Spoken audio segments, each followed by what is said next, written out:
കണ്ണൂർ ഇരണാവിലെ 2 കടകളിൽ മോഷണം. ഞായറാഴ്ച രാത്രിയാണ് സംഭവം. ഫാൻസി കടയുടെ പൂട്ട് പൊളിച്ച് പീടികയ്ക്ക് മുന്നിലിട്ടിരുന്ന ചവിട്ടി ഉപയോഗിച്ച് മുഖവും ശരീരവും മറച്ചാണ് പീടികയ്ക്ക് അകത്തേക്ക് കള്ളൻ കയറിയത്. ഇത് CCTVയിൽ പതിഞ്ഞിട്ടുണ്ട്.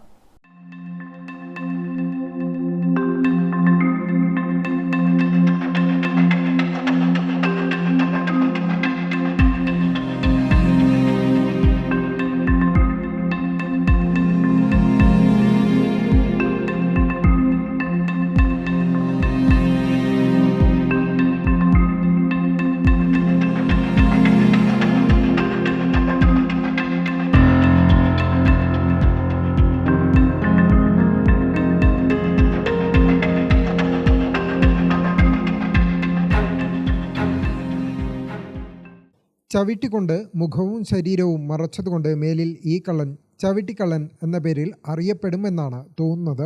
മാധ്യമങ്ങൾ അങ്ങനെ വിളിച്ചു തുടങ്ങിയിട്ടുണ്ട്. ചവിട്ടിക്കൊണ്ട് ശരീരവും മുഖവും മറച്ച് സ്ഥാപനത്തിന് അകത്തേക്ക് പ്രവേശിച്ച കള്ളൻ ആദ്യം CCTV തകർത്തു. അതിനുശേഷം മേശവലിപ്പിലുണ്ടായിരുന്ന 3000 രൂപ കൈക്കലാക്കി.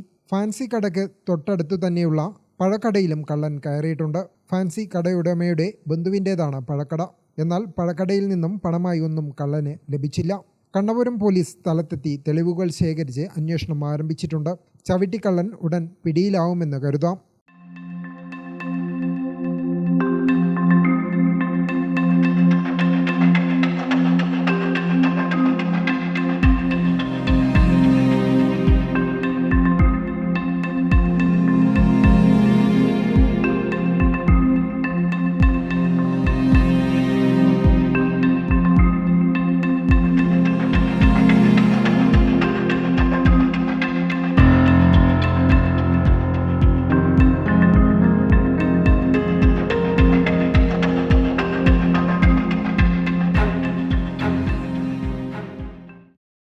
ഗ്രാമിക ന്യൂസ്, കണ്ണൂർ.